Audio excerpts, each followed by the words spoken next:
ಖ್ಯಾತ ಸಾಹಿತಿ ಸ್ವಾತಂತ್ರ್ಯ ಹೋರಾಟಗಾರ ನಿರಂಜನ್ ರವರ 100 ವರ್ಷದ ನೆನಪಿನಲ್ಲಿ ಅವರ ಮರು ಓದನ್ನು ಸಾಧ್ಯ ಮಾಡುವತ್ತ ಕ್ರಿಯಾ ಮಾಧ್ಯಮ ಜನಶಿಕ್ಷಣ ಟ್ರಸ್ಟ್ ಸಹಯೋಗದಲ್ಲಿ ವರ್ಷ ಪೂರ್ತಿ ಪ್ರಕಟಣೆ ಮತ್ತು ಇತರ ಕಾರ್ಯಕ್ರಮಗಳನ್ನು ಹಮ್ಮಿಕೊಂಡಿದೆ. ಅದರ ಆರಂಭಿಕ ಕಾರ್ಯಕ್ರಮವಾಗಿ IBH ಪ್ರಕಾಶನದೊಂದಿಗೆ 4 ಪುಸ್ತಕಗಳ ಬಿಡುಗಡೆ ಮತ್ತು ಮರು ಓದು ಮಾತುಕತೆ ಕಾರ್ಯಕ್ರಮವು ಕನ್ನಡ ಸಾಹಿತ್ಯ ಪರಿಷತ್ನ ಕುವೆಂಪು ಸಭಾಂಗಣದಲ್ಲಿ ನಡೆಯಿತು. ತೇಜಸ್ವಿನಿ ನಿರಂಜನ ಪುಸ್ತಕ ಬಿಡುಗಡೆ ಮಾಡಿ ಮಾತನಾಡಿದರು. ಇದೇ ವೇಳೆ ಮರು ಓದು ಮಾತುಕತೆ ಕಾರ್ಯಕ್ರಮ ನಡೆಯಿತು. ನಿರಂಜನರ ಕಾದಂಬರಿಗಳ ಕುರಿತು ಚಹಾ ರಘುನಾಥ್ ಮಾತನಾಡಿದರು. ಈ ಶತಮಾನೋತ್ಸವದ ನೆಪದಲ್ಲಿ ನಿರಂಜನ ಅಂತ ಅವರಂಥ ಕನ್ನಡದ ಬಹುಮುಖ್ಯ ಬರಹಗಾರರನ್ನು ನೆನಪಿಸ್ಕೊಳ್ಳೋದಿದೆಯಲ್ಲ, ಅದು ಸಾಂಸ್ಕೃತಿಕವಾಗಿ ಇವತ್ತಿನ ಸಂದರ್ಭದಲ್ಲಿ ವಿಶೇಷವಾದ ಮಹತ್ವ ಇದೆ ಅಂತ ನನಗನ್ಸುತ್ತೆ. ಅದೇ ಕಾಲಕ್ಕೆ ಇವತ್ತಿನ ವಿರೋಧಾಭಾಸಗಳಿದೆಯಲ್ಲ, ಅಂದರೆ ಸಾಂಸ್ಕೃತಿಕ ಕರ್ನಾಟಕ ಅನ್ನುವಂತಹದ್ದು ತುಣುಕುಗಳಾಗಿ ಒಡೆದಿದೆಯಲ್ಲ ನಮ್ಮ ನಡುವೆನೇ. ಇಂಥ ಸಂದರ್ಭದಲ್ಲಿ ನಿರಂಜನರಂಥ ಲೇಖಕರು ಈ ಸಾಂಸ್ಕೃತಿಕ ಕರ್ನಾಟಕವನ್ನು ಒಗ್ಗೂಡಿಸುವ ನಿಟ್ಟಿನಲ್ಲಿ ಒಂದು ರೀತಿಯ ಪ್ರೇರಣೆ ಆಗ್ಬೋದೇನೋ ನಮಗೆ ಅಂತ ನನಗನ್ಸುತ್ತೆ. ಅದು ನಿರಂಜನರ ಕಾದಂಬರಿಗಳ ಬಗ್ಗೆ ಮಾತನಾಡುವಂತಹದ್ದು ತುಂಬ ದೊಡ್ಡ ಕೆಲಸ ಅಂತ ಮೇಡಮ್ ಹೇಳಿದ ಹಾಗೆ ಸುಮಾರು 25 ಕಾದಂಬರಿಗಳನ್ನು ಅವರು ಸುಮಾರು 2 ದಶಕಗಳ ಅವಧಿನಲ್ಲಿ ಬರೆದಿದ್ದಾರೆ. ಅದು ಈ 25 ಕಾದಂಬರಿಗಳನ್ನು ಇಟ್ಕೊಂಡು ಮಾತಾಡೋದಂದರೆ ಕನಿಷ್ಠ 2 ದಿನಗಳ ಒಂದು ಸಂಕಿರಣ ಆದರೂ ಆಗುತ್ತೆ. ಅದು ಹಾಗಾಗಿ ನಾನು ಅವರ ಕೆಲವು ಕಾದಂಬರಿಗಳನ್ನು ಕೇಂದ್ರವಾಗಿಟ್ಟುಕೊಂಡು ಅವರ ಎಲ್ಲ ಕಾದಂಬರಿಗಳ ಆಶಯಗಳ ಬಗ್ಗೆ ನನ್ನ ಅನಿಸಿಕೆಗಳನ್ನು ನಿಮ್ಮ ಜೊತೆ ಹಂಚಿಕೊಳ್ಳಿಕ್ಕೆ ಬಯಸ್ತೇನೆ. ಸ್ನೇಹಿತರೆ, ನಿರಂಜನ ಅವರ ಕಾದಂಬರಿಗಳನ್ನು ಎದುರುಗಿಟ್ಟುಕೊಂಡು ಕೂತಾಗ ನನಗೆ 2 ಬಗೆಯ ಕುತೂಹಲ ಇತ್ತು. ಒಂದು, ಇವತ್ತಿನ ಸಾಹಿತ್ಯಿಕ ಸಂದರ್ಭ. ನಮ್ಮೆಲ್ಲರಿಗೂ ಗೊತ್ತು, ಕನ್ನಡದ ಸಾಹಿತ್ಯ ಸಣ್ಣ ಕಥೆಯಿಂದ ಕಾದಂಬರಿ ಪ್ರಕಾರದತ್ತ ತನ್ನ ಒಲವನ್ನು ವಿಸ್ತರಿಸ್ಕೊಳ್ತಾ ಇರುವಂಥ ಸಂದರ್ಭ ಇವತ್ತು. 10 ವರ್ಷಗಳ ಹಿಂದೆ ಇವತ್ತಿನ ಕನ್ನಡದ ಸಾಹಿತ್ಯದ ಪ್ರಮುಖ ಪ್ರಕಾರ ಯಾವುದು ಅಂತ ಕೇಳಿದ್ರೆ ನಾವೆಲ್ಲರೂ ತುಂಬ ಸ್ಪಷ್ಟವಾಗಿ ಹೇಳ್ತಾ ಇದ್ವು, ಸಣ್ಣ ಕಥೆ ಅಂತ. ಆದರೆ ಆ ಒಲವು ಇವತ್ತು ಕಾದಂಬರಿಯಲ್ಲಿ ವ್ಯಕ್ತ ಆಗ್ತಾ ಇದೆ. ಕನ್ನಡದ ಅನೇಕ ಪ್ರಮುಖ ಕಥೆಗಾರರು ಕಾದಂಬರಿಗಳನ್ನು ರಚಿಸ್ತಾ ಇರುವಂತಹ ಕಾಲಘಟ್ಟ ಇವತ್ತಿನದು. ಅದು ಇಂತಹ ಸಂದರ್ಭದಲ್ಲಿ ನಿರಂಜನರ ಓದು ಮತ್ತು ಮರು ಓದು ನಮಗೆ ಯಾವ ಅನುಭವವನ್ನು ನೀಡಬಹುದು ಅನ್ನುವಂಥದ್ದು ನನ್ನ ಮೊದಲನೆಯ ಕುತೂಹಲ. ಎರಡನೇದು, ಸಾಹಿತ್ಯ ರಚನೆಯನ್ನು ಒಂದು ಸಾಮಾಜಿಕ ಜವಾಬ್ದಾರಿ ಮತ್ತು ಬದ್ಧತೆ ಅಂತ ನಾವೆಲ್ಲರೂ ಹೇಳ್ತೇವಲ್ಲ, ಆ ಮಾತನ್ನು ಇವತ್ತು ಕೊಂಚ ವಾಚ್ಯವಾಗಿಯೇ ನಾವೆಲ್ಲರೂ ಮಾತಾಡ್ತಾ ಇದ್ದೇವೆ ಅಂತ ನನಗೆ ಅನಿಸುತ್ತೆ. ಅದು ಇದಕ್ಕೆ ಪೂರಕವಾಗಿ ನಿರಂಜನರ ಓದು ನಮಗೆ ಯಾವುದಾದರೂ ಹೊಸ ಒಳಹನ್ನು ನೀಡಬಹುದೇ ಅನ್ನುವಂಥದ್ದು ನನ್ನ ಎರಡನೆಯ ಕುತೂಹಲ ಅಥವಾ ನಿರೀಕ್ಷೆ.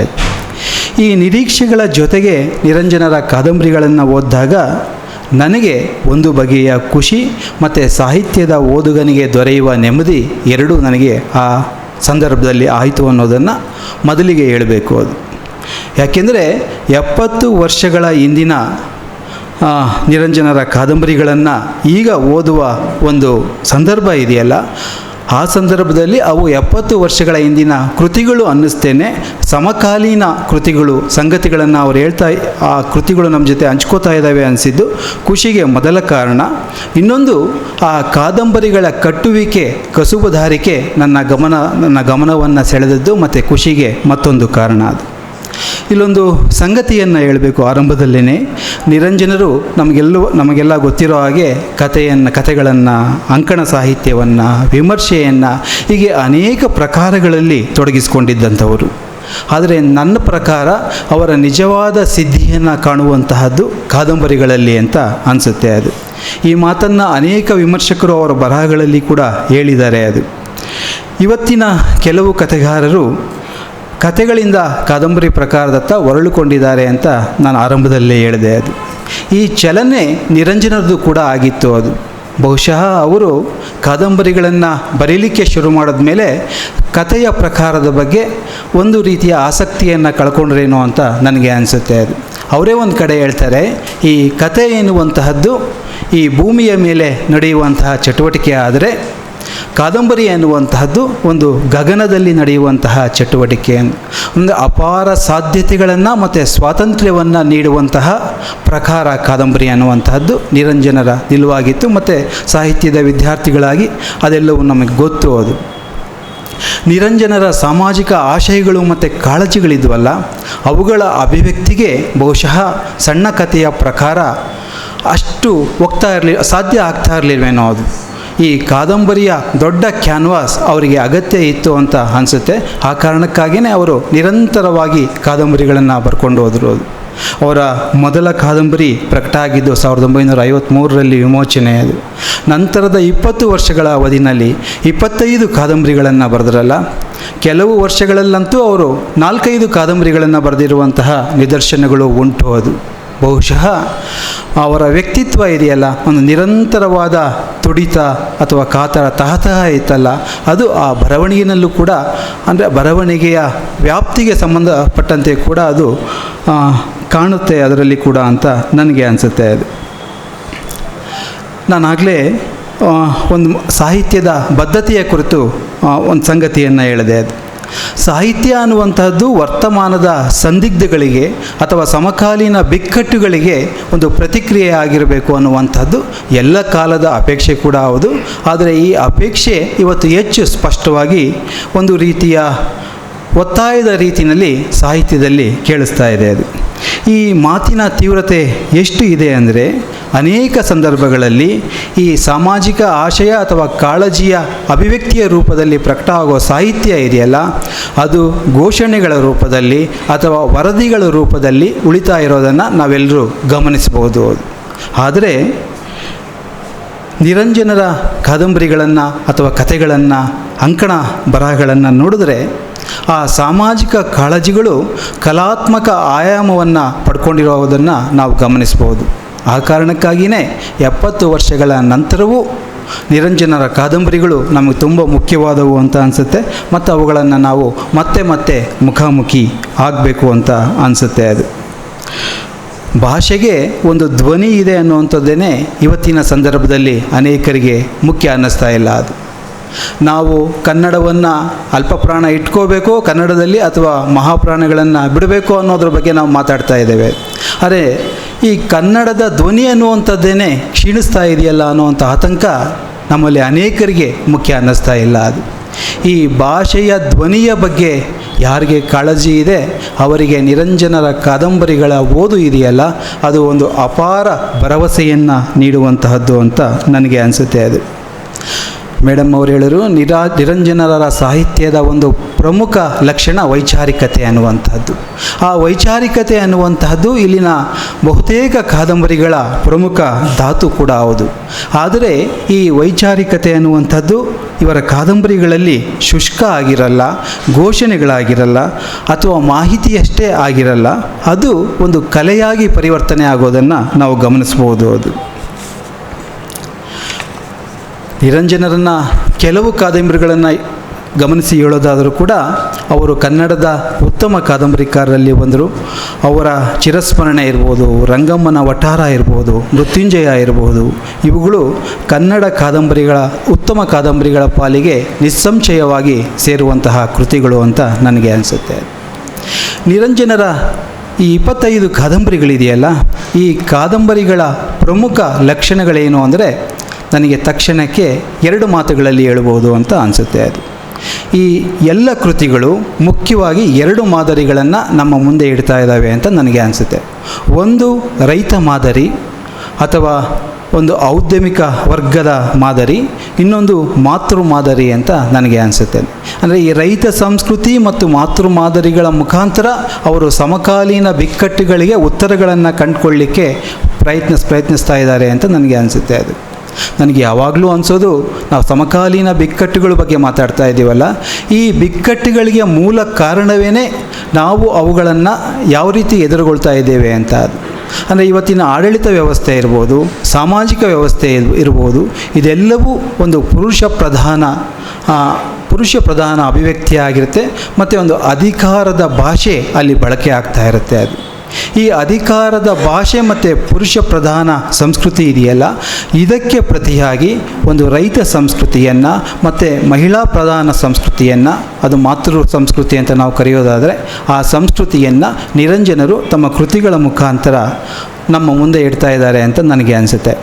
ಇದನ್ನು ಸ್ವಲ್ಪ ವಿಸ್ತಾರ ಮಾಡಿ ನೋಡೋದಾದರೆ, ಸ್ವಾತಂತ್ರ್ಯ ಚಳುವಳಿ ಸಂದರ್ಭ ಇದೆಯಲ್ಲ, ಅದು ಅವರ ಕೃತಿಗಳಲ್ಲಿ ಒಂದು ಪ್ರಧಾನ ಪ್ರೇರಣೆಯಾಗಿ ಕಾಣಿಸ್ಕೊಳ್ಳುತ್ತೆ. ಅದು ಈ ಚಳುವಳಿನಲ್ಲಿ ಜನಸಾಮಾನ್ಯರು ಯಾವ ರೀತಿ ಪಾತ್ರ ವಹಿಸಿದರು ಅನ್ನುವಂಥದ್ದು ಆ ಚಿರಸ್ಮರಣೆ ಒಳಗೊಂಡಂತೆ ಅನೇಕ ಕೃತಿಗಳಲ್ಲಿ ಈ ಜನಸಾಮಾನ್ಯರು ಮತ್ತೆ ಮತ್ತೆ ನಮಗೆ ಎದುರಾಗ್ತಾರೆ. ಅದು ಸ್ವಾತಂತ್ರ್ಯ ಚಳುವಳಿ ಅಷ್ಟೇ ಅಲ್ಲ, ಅದರ ಜೊತೆಗೇ ಗ್ರಾಮ ಭಾರತದಲ್ಲಿ ನಡೆದ ಸ್ವರಾಜ್ಯದ ಹಂಬಲದ ಪ್ರಯತ್ನಗಳಿದೆಯಲ್ಲ, ಅದು ಇವರ ಕಾದಂಬರಿಗಳ ಒಂದು ಪ್ರಮುಖ ಕಾಳಜಿ ಅಂತ ನನಗೆ ಅನಿಸುತ್ತೆ.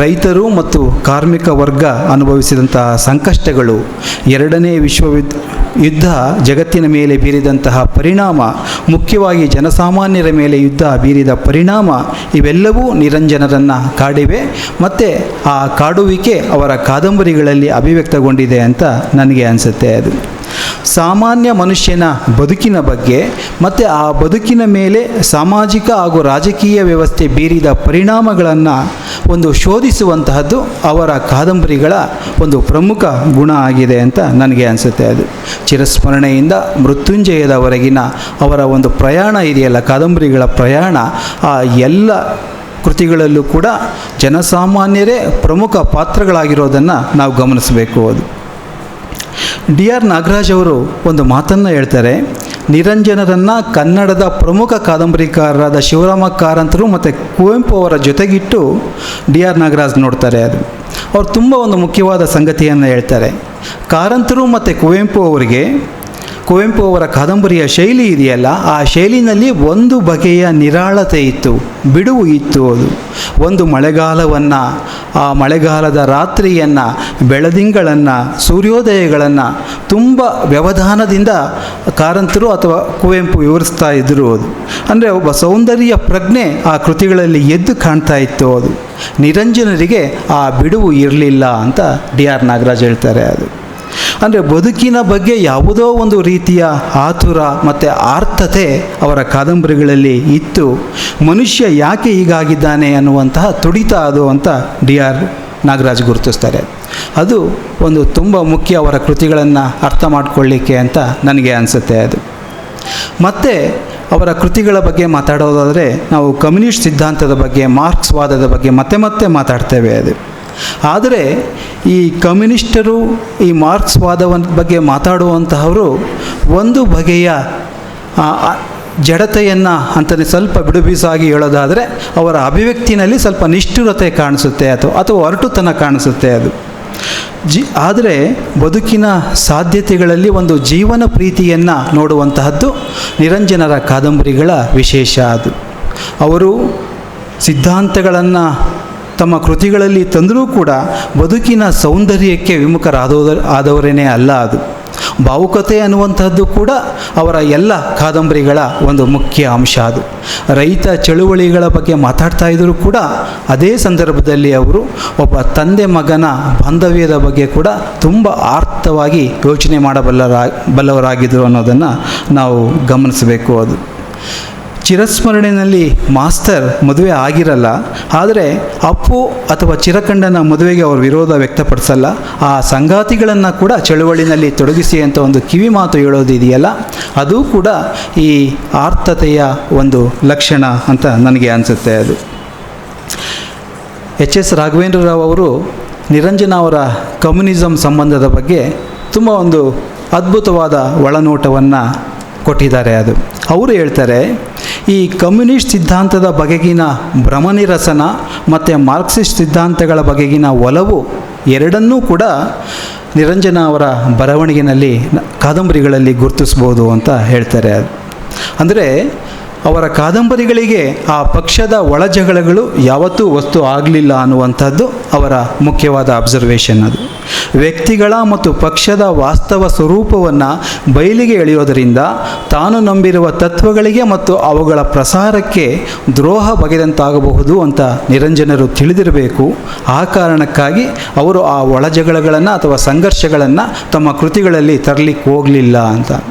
ಅದು ಬಹುಶಃ ನಿರಂಜನರ ಕಾದಂಬರಿಗಳ ಒಂದು ಮಿತಿ ಕೂಡ.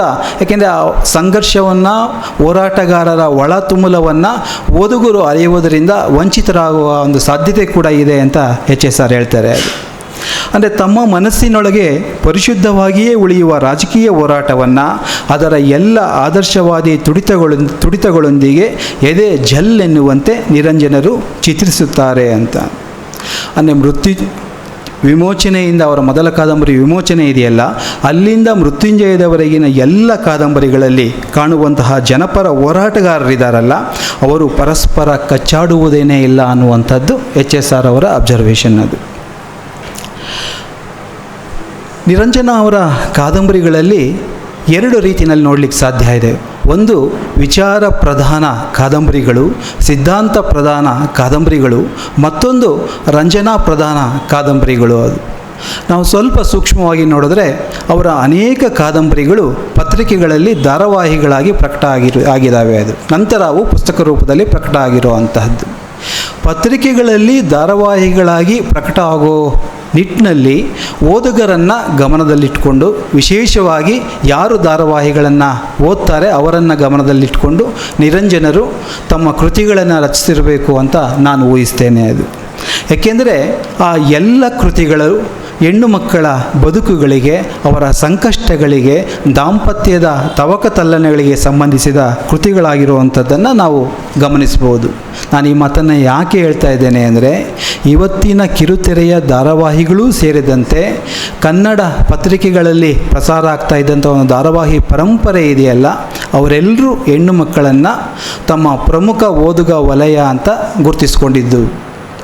ಈ ಒಂದು ಗುರುತಿಸುವಿಕೆ ಇದೆಯಲ್ಲ, ಬಹುಶಃ ಈ ಹಿನ್ನೆಲೆಯಲ್ಲಿ ನಿರಂಜನ ಅವರ ಅನೇಕ ಕಾದಂಬರಿಗಳು ರಚನೆ ಆಗಿರಬಹುದು ಅಂತ ನನಗೆ ಅನಿಸುತ್ತೆ. ಅದು ಆದರೆ ಅದೇ ಕಾಲಕ್ಕೆ ಜನಪ್ರಿಯ ಅಂಶಗಳನ್ನು ಒಳಗೊಂಡಿದ್ದರೂ ಕೂಡ ಜನಪರ ಅಂಶಗಳನ್ನು ಅವರು ಎಲ್ಲೂ ಕೂಡ ಬಿಟ್ಕೊಟ್ಟಿಲ್ಲ ಅನ್ನುವಂಥದ್ದನ್ನು ನಾವು ಗಮನಿಸಬೇಕು. ಅದು ಅವರ ಬಂಗಾರದ ಜಿಂಕೆ ಅನ್ನುವಂಥ ಕಾದಂಬರಿಯನ್ನು ನೆನಪಿಸ್ಕೊಳ್ಳೋದಾದರೆ, ಅದು ಸರ್ಕಾರದ ಜೊತೆಗೆ ರಾಜಿ ಮಾಡಿಕೊಂಡು ಬದುಕುವಂತಹ ಒಬ್ಬ ಉದ್ಯಮಿಯ ಕಥೆ. ಅದು ಇನ್ನೊಂದು ಕಡೆಗೆ ಒಬ್ಬ ಜನಪರ ವೈದ್ಯನ ಬದುಕಿನ ಕಥೆ. ಅದು ಅಪ್ಪ ಮಗನ ನಡುವಿನ ಸಂಘರ್ಷವನ್ನು ಅವರು ತುಂಬ ಅದ್ಭುತವಾಗಿ ಒಂದು ರಂಜನೆಯ, ಅಂದರೆ ಓದುವ ನಿಟ್ಟಿನಲ್ಲಿ ಆ ಮನರಂಜನೆಯ ದೃಷ್ಟಿನಲ್ಲಿ ತುಂಬ ಅದ್ಭುತವಾಗಿ ಕಟ್ಟಿಕೊಟ್ಟರು ಕೂಡ ಅದು ಕೊನೆಗೆ ಪ್ರತಿಪಾದಿಸುವ ಮೌಲ್ಯ ಇದೆಯಲ್ಲ, ಅದು ಬರಹಗಾರರಾಗಿ ನಿರಂಜನರು ಏನನ್ನು ನೆಚ್ಚಿಕೊಂಡಿದ್ದರು ಅದನ್ನೇ ಆ ಕಾದಂಬರಿ ಅತ್ಯಂತ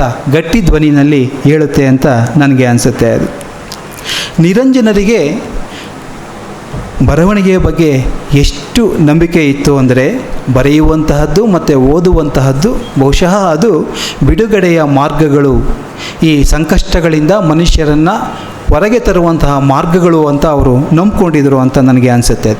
ಶಿಕ್ಷಣ ಮತ್ತು ಓದು ವಿಮೋಚನೆಯ ಮಾರ್ಗ ಅಂತ. ಈ ಓದು ಅಕ್ಷರ ರೂಪದ್ದು ಹೌದು, ಮತ್ತು ಬದುಕಿನ ಅನುಭವದಿಂದ ದೊರೆಯುವಂತಹ ಒಂದು ಜ್ಞಾನ ಕೂಡ ಹೌದು. ಅದು ಮೃತ್ಯುಂಜಯ ಕಾದಂಬರಿಯ ಮೆನಪ್ಟ ಇದಾನಲ್ಲ, ಅವನು ತನ್ನ ಮಗನಿಗೆ ಪಪರೈಸ್ ಹಾಳೆಗಳ ಮೇಲೆ ಬರೆದಿರುವಂಥ ಜಾನ್ನುಡಿಗಳ ಒಂದು ಆಟಿಕೆಯನ್ನು ಕೊಡ್ತಾರೆ. ಇದು ಒಂದು ಸಂಕೇತದ ರೂಪದಲ್ಲಿ ಕೂಡ.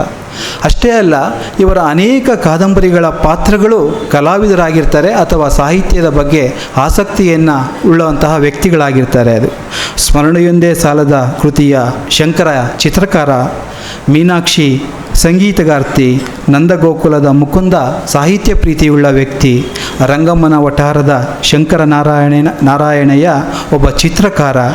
ಬಂಗಾರದ ಜಿಂಕೆನಲ್ಲಂತೂ ಲೋಲಿಟಾ ಕಾದಂಬರಿ ಒಂದು ರೂಪಕದ ರೀತಿಯಲ್ಲಿ ಬಳಕೆ ಆಗುತ್ತೆ. ಅದು ಚಿರಸ್ಮರಣೆಯಲ್ಲಿ ಪತ್ರಿಕಾ ಮಾಧ್ಯಮ ಒಂದು ರೂಪಕದ ನೀತಿನಲ್ಲಿ ಚಳುವಳಿಯನ್ನು ಕಟ್ಟಲಿಕ್ಕೆ ಒಂದು ಪ್ರೇರಣೆ ರೂಪದಲ್ಲಿ ಬಳಕೆ ಆಗಿರೋದಂತನ್ನು ನಾವೆಲ್ಲರೂ ಓದಿದ್ದೇವೆ. ಅದೇ ಕಾದಂಬರಿಯ ಕನ್ನ ಒಬ್ಬ ಒಳ್ಳೆಯ ಗಾಯಕ.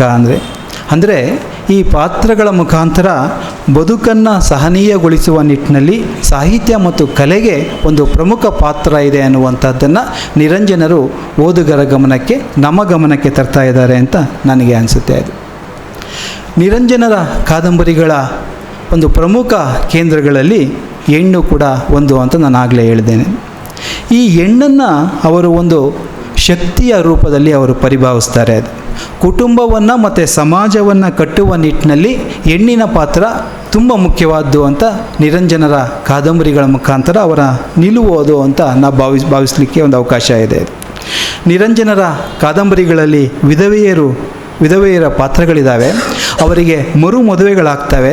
ಕೆಲವರು ಒಂಟಿಯಾಗಿ ಉಳಿದರೂ ಕೂಡ ಬದುಕನ್ನು ದಿಟ್ಟತನದಿಂದ ಎದುರಿಸೋದನ್ನು ನಾವು ಗಮನಿಸಬೇಕು. ಅದು ಚಿರಸ್ಮರಣೆಯಲ್ಲಿ ಗಲ್ಲು ಶಿಕ್ಷೆಗೆ ಒಳಗಾಗಿ ಒಬ್ಬ ಚಳುವಳಿಕಾರ ಕಾರಾಗೃಹದಲ್ಲಿ ತನ್ನ ಕೊನೆಯ ದಿನಗಳನ್ನು ಎದುರಿಸ್ತಾ ಇರ್ತಾನೆ.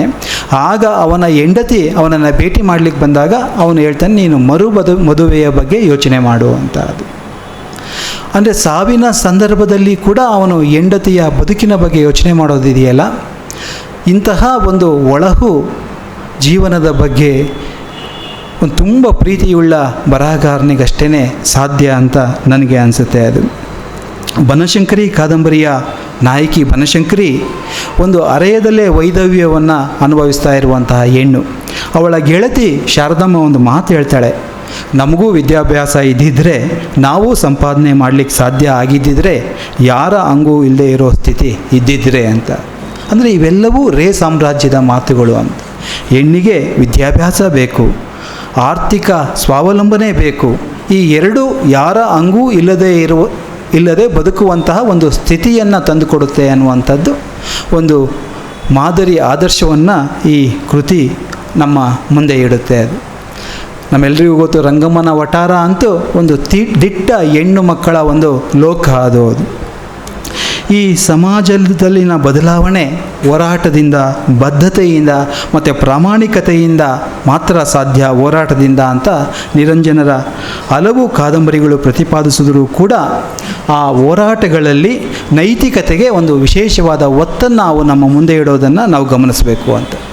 ಅಂದರೆ ಪ್ರಭುತ್ವ ಹೋರಾಟಗಳನ್ನು ಹತ್ತಿಕ್ಕಲಿಕ್ಕೆ ಹಿಂಸೆಯನ್ನು ಸಹಜವಾಗಿ ಬಳಸುತ್ತೆ. ಅದು ಏಕೆಂದರೆ ಹೋರಾಟದಲ್ಲಿ ಸಂಘಟನೆಯ ಶಕ್ತಿ ಇದ್ದರೆ ಪ್ರಭುತ್ವಕ್ಕೆ ಯಾವುದು ಶಕ್ತಿ ಅಂದರೆ ಹಿಂಸೆ ಅನ್ನುವಂತಹದ್ದು. ಹಿಂಸೆಯ ಮುಖಾಂತರ ಹೋರಾಟವನ್ನು ಹತ್ತಿಕ್ಕಲಿಕ್ಕೆ, ಅದು ಸಂಘಟನೆಯನ್ನು ದಮನ ಮಾಡಲಿಕ್ಕೆ ಪ್ರಯತ್ನ ಮಾಡ್ತಾ ಇರುತ್ತೆ. ಅದು ಇಂತಹ ಸಂದರ್ಭದಲ್ಲಿ ಕೂಡ ಸಂಘಟನೆ ತನ್ನ ವಿವೇಕವನ್ನು ಹಿಂಸೆಗೆ ವಾಲಬಾರದು ಅಂತ ಅವರು ಚಿರಸ್ಮರಣೆಯಲ್ಲಿ ತುಂಬ ಗಟ್ಟಿಯಾಗಿ ಆ ವಿಷಯವನ್ನು ಪ್ರತಿಪಾದಿಸ್ತಾರೆ. ಅದು ಸುಬ್ಬಯ್ಯ ಅನ್ನುವಂಥ ಒಬ್ಬ ದರ್ಪಿಷ್ಟ ಪೊಲೀಸ್ ತನ್ನ ತಪ್ಪಿನಿಂದಲೇ ಸಾವಿಗೀಡಾದಾಗ ಇಡೀ ಊರೇ ಒಂದು ರೀತಿಯ ಸ್ಮಶಾನ ಆಗುತ್ತೆ. ಅದು ಆ ಸಂದರ್ಭದಲ್ಲಿ ಕೂಡ ರೈತ ಚಳುವಳಿಕಾರರು ತಮ್ಮ ವಿವೇಕವನ್ನು ಕಳ್ಕೊಳ್ಳಲ್ಲ, ಸಂಯಮವನ್ನು ಕಳ್ಕೊಳ್ಳಲ್ಲ, ಹಿಂಸೆಯ ದಾರಿಯಲ್ಲಿ ನಡೆಯಲ್ಲ ಅನ್ನುವಂಥದ್ದು ಕೂಡ ತುಂಬ ಮುಖ್ಯವಾದ ಅಂಶ ಅಂತ ನನಗೆ ಅನಿಸುತ್ತೆ. ಅದು ಮತ್ತು ಸಮಾಜದ ನಾಳೆಗಳ ಬಗ್ಗೆ ಅವರಿಗೆ ಅತೀವವಾದ ಆಶಾವಾದ ಇತ್ತು.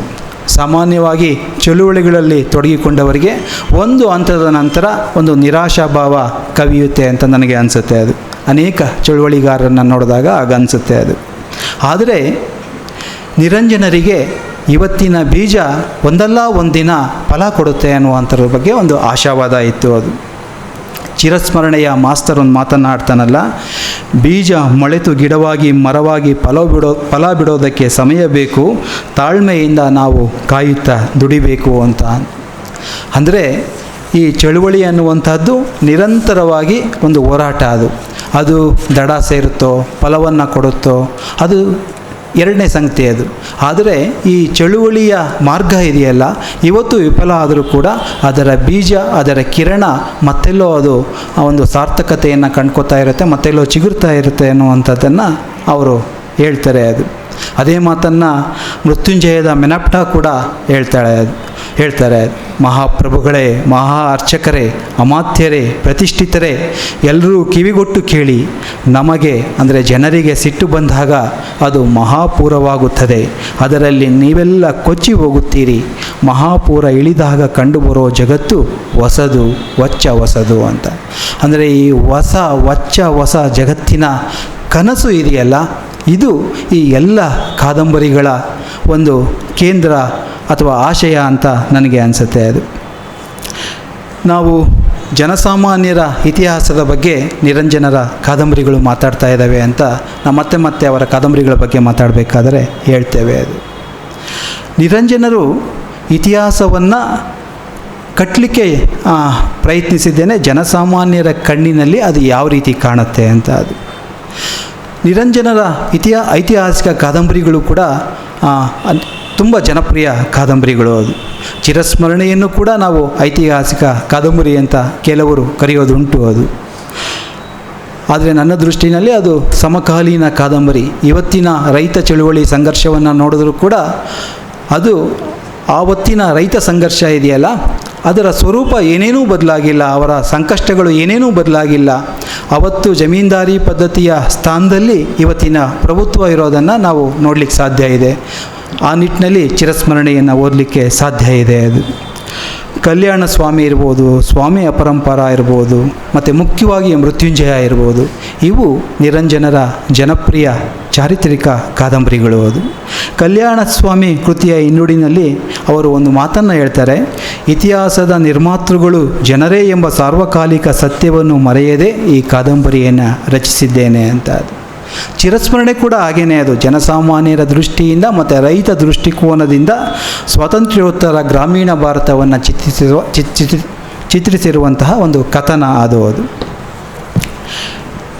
ನಿರಂಜನರ ಕೆಲವು ಕಾದಂಬರಿಗಳ ಮುಖಾಂತರ ಕಾದಂಬರಿಕಾರರಾಗಿ ಅವರ ವ್ಯಾಪ್ತಿ ಸ್ವರೂಪ ಯಾವ ರೀತಿ ಇತ್ತು ಅನ್ನುವಂಥದ್ದನ್ನು ತಿಳ್ಕೊಬೋದು ಅಂತ ನನಗೆ ಅನಿಸುತ್ತೆ. ನಾನು ಕೆಲವು ಕಾದಂಬರಿಗಳನ್ನು ತುಂಬ ಸೂಚ್ಯವಾಗಿ ನಿಮ್ಮ ಗಮನಕ್ಕೆ ತರುವಂತಹ ಪ್ರಯತ್ನವನ್ನು ಮಾಡ್ತೇನೆ. ಅದು 1953ರಲ್ಲಿ ಪ್ರಕಟವಾದಂತಹ ವಿಮೋಚನೆ ಅವರ ಮೊದಲ ಕಾದಂಬರಿ. ಅದು ವಿಮೋಚನೆ ಅನ್ನುವಂತಹ ಶೀರ್ಷಿಕೆ ಇದೆಯಲ್ಲ, ಅದು ಹಲವು ರೀತಿಗಳಲ್ಲಿ ಅವರು ಎಲ್ಲ ಕಾದಂಬರಿಗಳಲ್ಲಿ ಕೂಡ ಅದು ಒಂದು ಆಶಯದ ರೀತಿಯಲ್ಲಿ ಮರುಕಳಿಸಿರುವಂಥದ್ದನ್ನು ನಾವು ಗಮನಿಸಬೇಕು ಅಂತ. ಅದು ಜನಸಾಮಾನ್ಯರು ನಡೆಸುವಂತಹ ಹೋರಾಟ ಇದೆಯಲ್ಲ, ಅದು ಕೂಡ ಒಂದು ವಿಮೋಚನೆಯ ಹಂಬಲ ಇದೆ. ಆ ಹೋರಾಟದಲ್ಲಿ ಬಂಡವಾಳಶಾಹಿಗಳ ವಿರುದ್ಧ ಕಾರ್ಮಿಕರು ಬಿಡುಗಡೆಗೆ ನಡೆಸುವಂತಹ ಹೋರಾಟ ಇದೆಯಲ್ಲ, ಹೆಣ್ಣು ಸಂಪ್ರದಾಯವಾದಿಗಳ ಸಂಕೋಲೆಯಿಂದ ಹೊರಬರಲಿಕ್ಕೆ ನಡೆಸುವಂತಹ ಹೋರಾಟ ಇದೆಯಲ್ಲ, ರೈತರ ಪ್ರತಿಭಟನೆ ಇದೆಯಲ್ಲ, ಇವೆಲ್ಲವೂ ವಿಮೋಚನೆಗಾಗಿ ನಡೆಸುವಂತಹ ಪ್ರಯತ್ನಗಳೇ ಆಗಿರುವಂಥದ್ದನ್ನು ನಾವು ಗಮನಿಸಬೇಕು. ಅದು ಈ ವಿಮೋಚನೆ ಒಂದು ಬಂಡವಾಳಶಾಹಿ ವ್ಯವಸ್ಥೆಯಲ್ಲಿ ಒಂದು ಅಂತರ್ಗತವಾಗಿರುವಂತಹ ಕ್ರೌರ್ಯವನ್ನು ಮತ್ತು ಆ ಕ್ರೌರ್ಯ ಅಸಹಾಯಕರನ್ನು ಬಲಿ ತೆಗೆದುಕೊಳ್ಳುವಂತಹ ಚಿತ್ರಣವನ್ನು ಕಟ್ಟಿಕೊಡುವಂತಹ ಒಂದು ಕಥನ. ಅದು ಈ ಜನಪ್ರಿಯತೆ ಮತ್ತು ಜನಪರತೆಯ ಬಗ್ಗೆ ನಾನು ಆಗಲೇ ಮಾತಾಡೋದ್ನಲ್ಲ, ಇದಕ್ಕೆ ಒಂದು ಅತ್ಯುತ್ತಮ ನಿದರ್ಶನದ ರೂಪದಲ್ಲಿ ಕೂಡ ಈ ವಿಮೋಚನೆಯನ್ನು ನೋಡಲಿಕ್ಕೆ ಸಾಧ್ಯ ಇದೆ. ಅದು ನಂತರದ್ದು ಸ್ಮರಣೆಯೊಂದೇ ಸಾಲದೆ ಅನ್ನುವಂಥ ಕಾದಂಬರಿ. ಅದು ಸಂಯುಕ್ತ ಕರ್ನಾಟಕ ಪತ್ರಿಕೆಯಲ್ಲಿ ಧಾರಾವಾಹಿಯಾಗಿ ಪ್ರಕಟಗೊಂಡಂತಹ ಕೃತಿ. ಅದು ಅಲ್ಲಿನ ಶಂಕರ ಮತ್ತು ಮೀನಾಕ್ಷಿ ಅನ್ನುವಂತಹ ದಂಪತಿಗಳು ಇಬ್ಬರೂ ಕೂಡ ಕಲಾವಿದರು. ಶಂಕರ ತೀರ್ಕೊಂಡ ನಂತರ ಅವಳಿ ಮಕ್ಕಳನ್ನು ಕಟ್ಟಿಕೊಂಡು ಮೀನಾಕ್ಷಿ ಬದುಕನ್ನು ದಿಟ್ಟತನದಿಂದ ಎದುರಿಸುವಂತಹ ಕಥೆ ಅದು. ಅಂದರೆ ಹೆಣ್ಣು ಒಂಟಿಯಾದರೂ ಕೂಡ ಅಬಲೆ ಅಲ್ಲ, ಸ್ವತಂತ್ರವಾಗಿ ಬದುಕನ್ನು ಕಟ್ಕೊಳ್ಳಿಕ್ಕೆ ಅವಳಿಗೆ ಶಕ್ತಿ ಇದೆ ಮತ್ತು ಒಂದು ಆತ್ಮಘನತೆಯ ಬದುಕನ್ನು ಬಾಳಲಿಕ್ಕೆ ಆಕೆ ಸಮರ್ಥಳು, ಗಂಡಿನ ನೆರವಿಲ್ಲದೆ ಅನ್ನುವಂಥದ್ದನ್ನು ಆ ಸ್ಮರಣೆಯೊಂದೇ ಸಾಲದೆ ಕೃತಿ ನಮ್ಮ ಗಮನಕ್ಕೆ ತರುತ್ತೆ. ಅದು ನಂದಗೋಕುಲ ಅನ್ನುವಂಥದ್ದು ಒಂದು ಮಧ್ಯಮ ವರ್ಗದ ಸಂಕೀರ್ಣ ಕಥನ. ಇದು ಒಂದು ಭಾವನಗರ ಅನ್ನುವಂತಹ ನಗರದಲ್ಲಿನ ಸಾಮಾಜಿಕ ಸ್ಥಿತಿಯನ್ನು ಅಧ್ಯಯನ ಮಾಡಲಿಕ್ಕೆ ಬರುವಂತಹ ಕಥಾನಾಯಕನ ನೋಟದ ಕೇಂದ್ರದಲ್ಲಿ ಈ ಕತೆ ಅರಳಿಕೊಳ್ಳುತ್ತೆ. ಅದು ಅಭಯ ಅನ್ನುವಂಥದ್ದು ಕೂಡ ಹೆಣ್ಣು ಮಕ್ಕಳ ಸಂಕಷ್ಟಗಳ ಬಗ್ಗೆ ಮಾತನಾಡುವಂತಹ ಒಂದು ಕಾದಂಬರಿ. ಅದು ಸಮಾಜದ ನಿರ್ಲಕ್ಷ್ಯಕ್ಕೆ, ಅನಾದರಕ್ಕೆ ಒಳಗಾದಂತಹ ಮಹಿಳೆಯರಿಗೆ ಒಂದು ಅನುಕಂಪದ ಆಸರೆಯನ್ನು ಯಾವ ರೀತಿ ಕಟ್ಕೊಡ್ಬೋದು ಅನ್ನುವಂಥದ್ದನ್ನು ಈ ಅಭಯ ಅನ್ನುವಂತಹ ಕಾದಂಬರಿ ನಮ್ಮ ಗಮನಕ್ಕೆ ತರುತ್ತೆ. ಅದು ಹೆಣ್ಣು ಗಂಡಿಗೆ ಸಂಬಂಧಿಸಿದ ಅನೀತಿ ಅಧರ್ಮಗಳನ್ನು ಅಭಯಧಾಮಗಳು ಸಂಪೂರ್ಣವಾಗಿ ಪರಿಹರಿಸದೆ ಹೋದರೂ ಕೂಡ ಅದಕ್ಕಾಗಿ ಶ್ರಮಿಸುವುದು ಸಮಾಜದ ಆರೋಗ್ಯಕ್ಕೆ ಹಿತಕಾರಿ ಅನ್ನುವಂತಹ ಮಾತನ್ನು ನಿರಂಜನರು ಹೇಳ್ತಾರೆ. ಅದು ಇಲ್ಲಿನ ಕಥಾನಾಯಕಿ ತುಂಗಮ್ಮ ಅನ್ನುವಂಥ ಮಹಿಳೆ ಇದ್ದಾಳಲ್ಲ, ಆಕೆ ನೋಡಲಿಕ್ಕೆ ಅಷ್ಟೇನೂ ಸುಂದರವಾದ ಹೆಣ್ಣಲ್ಲ ಅದು, ಮತ್ತು ಬಡ ಕುಟುಂಬಕ್ಕೆ ಸೇರಿದ ಹೆಣ್ಣು ಮಗಳು ಅದು. ಈ ಬಡತನ ಮತ್ತು ಸುಂದರಿ ಅಲ್ಲದ ಕಾರಣಕ್ಕಾಗಿ ಮದುವೆ ಆಗದೇ ಇರುವಂತಹ ಈ ತುಂಗಮ್ಮ ಯಾವುದೋ ಒಂದು ಕ್ಷಣದಲ್ಲಿ ಒಬ್ಬ ಗಂಡಸಿಗೆ ಮರುಳಾಗಿ ಗರ್ಭಿಣಿ ಆಗ್ತಾಳೆ. ಅವನ ಕೈ ಕೊಡ್ತಾನೆ ಅದು. ನಂತರ ಅವಳು ಒಂದು ಅಭಯಾಶ್ರಮವನ್ನು ಸೇರಿಕೊಂಡು ಅಲ್ಲಿ ಸತ್ತ ಮಗುವಿಗೆ ಜನ್ಮ ನೀಡುವಂಥ ಒಂದು ಸಂದರ್ಭ ಬರುತ್ತೆ ಅದು. ನಂತರ ಬದುಕನ್ನು ಕಟ್ಟಿಕೊಳ್ಳುವಂತಹದ್ದು ಅದು. ಈ ಕಾದಂಬರಿನಲ್ಲಿ ಒಂದು ಸನ್ನಿವೇಶವನ್ನು ನಿಮ್ಮ ಗಮನಕ್ಕೆ ತರಲಿಕ್ಕೆ ಬಯಸ್ತೇನೆ. ಅದು ಅವಳು ಗರ್ಭಿಣಿ ಆದ ಸಂದರ್ಭದಲ್ಲಿ ತಂದೆಯ ಬಳಿಗೆ ಹೋಗಿ ನಂದು ತಪ್ಪಾಯಿತು, ನನ್ನನ್ನು ಕ್ಷಮಿಸಿಬಿಡು ಅಣ್ಣಯ್ಯ ಅಂತ ಕೇಳ್ಕೊತಾಳೆ. ಅದು ಸಾಮಾನ್ಯವಾಗಿ ಆ ಸಂದರ್ಭದಲ್ಲಿ ತಂದೆಯರು ತಮ್ಮ ಅಹಂಕಾರಕ್ಕೆ ಪೆಟ್ಟು ಬಿದ್ದು ಒಂದು ಕಟುವಾಗಿ ವರ್ತಿಸ್ತಾರಲ್ಲ, ಅಂತಹ ಸಂದರ್ಭಗಳನ್ನೇ ನಾವು ಅನೇಕ ಕೃತಿಗಳಲ್ಲಿ ಮತ್ತು ನಿಜ ಜೀವನದಲ್ಲಿ ನೋಡ್ತಾ ಬಂದಿರ್ಬೋದು. ಈ ಮರ್ಯಾದಾ ಹತ್ಯೆಗಳು ನಡೆಯೋದೆಲ್ಲ ಈ ಗಂಡಿನ ಅಹಂಕಾರಕ್ಕೆ ಬಿದ್ದ ಪೆಟ್ಟುಗಳಿಂದಲೇ. ಅದು ಹೆಣ್ಣಿನ ಸಮಸ್ಯೆ ಅಲ್ವೇ ಅಲ್ಲ, ಅದು ಗಂಡಿನ ಅಹಂಕಾರಕ್ಕೆ ಸಂಬಂಧಪಟ್ಟಿದ್ದು ಅದು. ಆದರೆ ಇಲ್ಲಿನ ತಂದೆ ಮಗಳ ವಿರುದ್ಧವಾಗಿ ಒಂದು ಮಾತನ್ನೂ ಆಡದೆ, ಅವಳನ್ನು ಆಕ್ಷೇಪಿಸದೆ ಅವಳ ಕಣ್ಣೀರನ್ನು ಒರೆಸ್ತಾಳೆ. ಅದು ಅಂದರೆ ಈ ಮೌನ ಇದೆಯಲ್ಲ, ಈ ಮೌನದ ಮುಖಾಂತರನೇ ಒಂದು ಬಹುದೊಡ್ಡ ಮಾನವೀಯ ಕ್ಷಣವನ್ನು ನಿರಂಜನರು ಓದುಗರಿಗೆ ದಾಟಿಸ್ತಾರೆ ಅಂತ ನನಗೆ ಅನಿಸುತ್ತೆ. ಅದು ವಿಲಾಸಿನಿ ಇರ್ಬೋದು, ಅಂಜನಾ ಇರ್ಬೋದು, ವಿಶಾಲಾಕ್ಷಿ ಇರ್ಬೋದು, ಈ ಎಲ್ಲ ಕಾದಂಬರಿಗಳು ಕೂಡ ಹೆಣ್ಣಿನ ತವಕ ತಲ್ಲಣೆಗಳನ್ನು ಕಟ್ಟಿಕೊಡುವಂತಹ ಪ್ರಯತ್ನಗಳೇ ಆಗಿದ್ದಾವೆ ಅಂತ. ಮತ್ತೊಂದು ತೊಟ್ಟಿಲು ತೂಗಿದ ಕೈ ಅನ್ನುವಂಥ ಒಂದು ಕಾದಂಬರಿ ಕೂಡ ಹೆಣ್ಣನ್ನು ಕೇಂದ್ರವಾಗಿ ಉಳ್ಳ ಕಥನವೇ ಆಗಿರುವಂಥದ್ದು. ಈ ಕಾದಂಬರಿಗೆ ಸಂಬಂಧಪಟ್ಟಂತೆ ಒಂದು ಸ್ವಾರಸ್ಯಕರ ಸಂಗತಿಯನ್ನೇ ನಿರಂಜನರು ಬರ್ಕೊಂಡಿದ್ದಾರೆ. ಅದು ಪ್ರಜಾಮತದಲ್ಲಿ ಮೊದಲಿಗೆ ಧಾರಾವಾಹಿಯಾಗಿ ಪ್ರಕಟ ಆಯಿತು. ನಂತರ ಆ ಕಾದಂಬರಿಯನ್ನು ಪುಸ್ತಕ ರೂಪದಲ್ಲಿ ಪ್ರಕಟ ಮಾಡಲಿಕ್ಕೆ ಒಬ್ಬ ಪ್ರಕಾಶಕರ ಕೈಗೆ ಅವರು ಹಸ್ತಪ್ರತಿಯನ್ನು ಕೊಟ್ಟಿದ್ದರು. ಅದು ತಕ್ಷಣಕ್ಕೆ ಪ್ರಕಟ ಆಗಲಿಲ್ಲ, ಅದು ಬೆಂಕಿ ತಗಲಿ ಸುಟ್ಟು ಹೋಯಿತು ಅಂತ ಪ್ರಕಾಶಕ ಹೇಳ್ತಾನೆ. ಅವರು ಆ ಕಾದಂಬರಿಯನ್ನು ಕೈ ಬಿಡ್ತಾರೆ. ನಂತರ 20 ವರ್ಷಗಳ ನಂತರ ತನ್ನ ನೆನಪಿನಿಂದ ಆ ಕಥನವನ್ನು ಮತ್ತೆ ಬರೀತಾರೆ. ಮಿಂಚು ಅಂತ ಅದಕ್ಕೆ ಹೆಸರಿಡ್ತಾರೆ. ಅದು ಬಹುಶಃ ಒಂದೇ ಕಥನವನ್ನು ಒಬ್ಬ ಕಾದಂಬರಿಕಾರ ಹೀಗೆ ದೀರ್ಘಕಾಲದ ನಂತರ ಬರೆದಿರುವಂಥ ಉದಾಹರಣೆಗಳು ಕಡಿಮೆ ಅಂತ ನನಗೆ ಅನಿಸುತ್ತೆ. ಅದು ಆಯಿತು ಮೇಡಮ್. ನಾನು ಸಾಕಷ್ಟು ಟಿಪ್ಪಣಿಗಳನ್ನು ಮಾಡಿಕೊಂಡಿದ್ರು ಕೂಡ ಸಮಯದ ಅಭಾವದ ಕಾರಣಕ್ಕಾಗಿ ನನ್ನ ಕೊನೆಯ ಮಾತುಗಳಿಗೆ ಬರ್ತೇನೆ. ಅದು ನಿರಂಜನರ ಐತಿಹಾಸಿಕ ಕಾದಂಬರಿಗಳ ಬಗ್ಗೆ ಒಂದು ಮಾತನ್ನು ಹೇಳಬೇಕು. ಅದು ನಿರಂಜನರು ಚಿರಸ್ಮರಣೆಯನ್ನು ಒಳಗೊಂಡಂತೆ ಉಳಿದ ಸ್ವಾಮಿ ಅಪರಂಪಾರ ಮತ್ತು ಕಲ್ಯಾಣ ಸ್ವಾಮಿ ಕಥನಗಳಿದೆಯಲ್ಲ, ಈ ಮೂರೂ ಕಾದಂಬರಿಗಳು ಈ ಸ್ಥಳೀಯ ಅಥವಾ ದೇಸಿ ಇತಿಹಾಸಕ್ಕೆ ಸಂಬಂಧಪಟ್ಟಂತಹ ಕಥನಗಳಾದರೆ, ಮೃತ್ಯುಂಜಯ ಕಥೆ ಇದೆಯಲ್ಲ ಅದು ಈಜಿಪ್ಟ್ ಇತಿಹಾಸಕ್ಕೆ ಸಂಬಂಧಪಟ್ಟಂತಹ ಕಥೆ. ಇದು ಈ ಕಾದಂಬರಿಗಳ ಕಥನಗಳಿಗೆ ಪ್ರಾದೇಶಿಕ ವ್ಯಾಪ್ತಿ ಮತ್ತು ಕಾಲದ ಅಂತರಕ್ಕೆ ಪಟ್ಟ ಹಾಗೆ CN ರಾಮಚಂದ್ರನ್ ಅವರು ಒಳಹು ಒಂದು ತುಂಬ ಕುತೂಹಲಕರವಾಗಿದೆ. ಅದು ನಿಮ್ಮ ಗಮನಕ್ಕೆ ತರಲಿಕ್ಕೆ ಬಯಸ್ತೇನೆ. ಅದು ಅವರು ಉಳಿದ ಎಲ್ಲ ಕಾದಂಬರಿಗಳನ್ನು ಕೂಡ ಪಕ್ಕಕ್ಕೆ ಇಟ್ಟು ಮೃತ್ಯುಂಜಯವನ್ನು ನಿರಂಜನ ಅವರ ಪ್ರಮುಖ ಕಾದಂಬರಿ ಅಂತ CNR ಗುರುತಿಸ್ತಾರೆ. ಅದಕ್ಕೆ ಅವರು ಕಾರಣಗಳನ್ನು ಕೊಡ್ತಾರೆ. ಭಾಷೆ, ಪಾತ್ರ ರಚನೆ, ಒಟ್ಟು ಕೃತಿಯ ನೆಲೆಗಟ್ಟಾಗಿರುವ ಸಾಮಾಜಿಕ ಸಿದ್ಧಾಂತ, ಈ ಎಲ್ಲದರಲ್ಲೂ ಕೂಡ ಮೃತ್ಯುಂಜಯ ನಿರಂಜನರ ಉಳಿದ ಐತಿಹಾಸಿಕ ಕೃತಿಗಳಿಗಿಂತ ಪೂರ್ವ ಭಿನ್ನವಾಗಿದೆ ಮತ್ತು ನಿರಂಜನರು ಕನ್ನಡಕ್ಕೆ ಕೊಟ್ಟ ಅಪೂರ್ವ ಕೊಡುಗೆಯಾಗಿದೆ ಅಂತ ಹೇಳ್ತಾರೆ. ಅದು ನಾನು CNR ಅವರ ಮಾತನ್ನು ಒಂದು ಮಟ್ಟಿಗೆ ಒಪ್ಪಿಕೊಂಡ್ರೂ ಕೂಡ ಚಿರಸ್ಮರಣೆ ಕೂಡ ಮೃತ್ಯುಂಜಯದಷ್ಟೇ ತುಂಬ ಮುಖ್ಯವಾದ ಕಾದಂಬರಿ ಆಗಿದೆ ಅಂತ ನನಗೆ ಅನಿಸುತ್ತೆ. ಅದು ಯಾವ ಕಾರಣಗಳಿಗೋಸ್ಕರ ಮೃತ್ಯುಂಜಯ ತುಂಬ ಮುಖ್ಯ ಅಂತ ನಾವು ಕೆಲವರು ಭಾವಿಸ್ತೇವೋ ಅದೇ ಕಾರಣಗಳಿಗೋಸ್ಕರ ಚಿರಸ್ಮರಣೆ ಕೂಡ ತುಂಬ ಮುಖ್ಯವಾದ್ದು ಅಂತ ನನಗೆ ಅನಿಸುತ್ತೆ. ಅದು ಚಿರಸ್ಮರಣೆ ಕೇವಲ ಚಳುವಳಿಯ ಕಥೆ ಅಲ್ಲ, ಅದು ಮಧ್ಯಮ ವರ್ಗಗಳಲ್ಲಿ, ಜನಸಾಮಾನ್ಯ ಕುಟುಂಬ ವರ್ಗಗಳಲ್ಲಿ ಕಂಡುಬರುವಂತಹ ಬದುಕನ್ನು ಕಟ್ಟಿಕೊಳ್ಳುವ ಬಗ್ಗೆ ಇರುವಂತಹ ಸವಾಲುಗಳನ್ನು ಕುರಿತು ಕೂಡ ಮಾತನಾಡುವಂತಹ ಕಾದಂಬರಿ ಇದು ಅಂತ ನನಗೆ ಅನಿಸುತ್ತೆ. ಅದು ಮೃತ್ಯುಂಜಯ ಕಾದಂಬರಿನಲ್ಲಿ ಅಲ್ಲಿನ ಭಾಷೆ ತುಂಬ ಜೀವಂತ ಭಾಷೆ. ಅದು ಉಳಿದ ಕಡೆಗಳಲ್ಲಿ ಅದು ಭಾವಾವೇಶದಿಂದ ಕೂಡಿದ ಭಾಷೆ ಆಗಿದ್ದರೆ ಮೃತ್ಯುಂಜಯದಲ್ಲಿ ಅತ್ಯಂತ ಜೀವಂತ ಭಾಷೆ ಅಂತ CNR ಹೇಳ್ತಾರೆ. ಅದು ಅವರು ಮತ್ತೊಂದು ಮಾತನ್ನು ಕೂಡ ಹೇಳ್ತಾರೆ, ಅದು ವಿವರಗಳ ಸಾಚಾತನದಲ್ಲಿ ಸಾಂದ್ರತೆಯಲ್ಲಿ ಮೃತ್ಯುಂಜಯ ಕನ್ನಡದ ಇತರ ಮಹಾಕೃತಿಗಳಾದ ಮರಳಿ ಮಣ್ಣಿಗೆ, ಮಲೆಗಳಲ್ಲಿ ಮದುಮಗಳು, ವೈಶಾಖ ಇವುಗಳಿಗೆ ಸರಿಸಾಟಿಯಾಗಿ ನಿಲ್ಲುತ್ತದೆ ಅಂತ ನನಗೆ ಅವರು CNR ಹೇಳ್ತಾರೆ. ಅದು ನನಗೂ ಕೂಡ ಹೌದು ಅಂತ ಅನಿಸುತ್ತೆ. ಕೊನೆಯದಾಗಿ ಕಾದಂಬರಿಕಾರರಾಗಿ ನಿರಂಜನರ ಸಾಧನೆಯ ಬಗ್ಗೆ DR ನಾಗರಾಜ್ ಅವರು ಹೇಳಿರುವಂಥ ಒಂದು ಮಾತನ್ನು ನಿಮ್ಮ ಗಮನಕ್ಕೆ ತರುವ ಮುಖಾಂತರ ನನ್ನ ಮಾತುಗಳನ್ನು ಮುಗಿಸ್ತೇನೆ. ಅದು DR ಹೇಳ್ತಾರೆ, ಸಾಹಿತ್ಯವನ್ನು ಅದರ ವಾಸ್ತವತೆಯಿಂದ ಮೇಲೆತ್ತಿ ಮಹಾನ್ ರೂಪಕವಾಗಿ, ಮಿತ್ ಆಗಿ, ಮಹೋನ್ನತಿಯಾಗಿ ಬರೆಯುವ ಛಲ ನಿರಂಜನರಲ್ಲಿ ಇದೆ. ಅದು ಸಮಾಜವಾದಿ ಬರಹಗಾರಿಗೆಲ್ಲ ಇದು ಸಾಮಾನ್ಯ, ಯುರೋಪ್ನಲ್ಲಿ ಗಾರ್ಕಿ ಅಂತವರು ಇತ್ಯಾದಿ. ನಿರಂಜನರ ಈ ಸಮಾಜವಾದಿ ಛಲಕ್ಕಾಗಿ ಅವರನ್ನು ಅಭಿನಂದಿಸಬೇಕಾಗಿದೆ. ಕನ್ನಡ ಸಾಹಿತ್ಯದಲ್ಲಿ ಈ ರೀತಿಯ ಅಖಂಡ ಶೈಲಿ ಇರುವವರು ನಿರಂಜನರೊಬ್ಬರೇ. ಆದುದರಿಂದ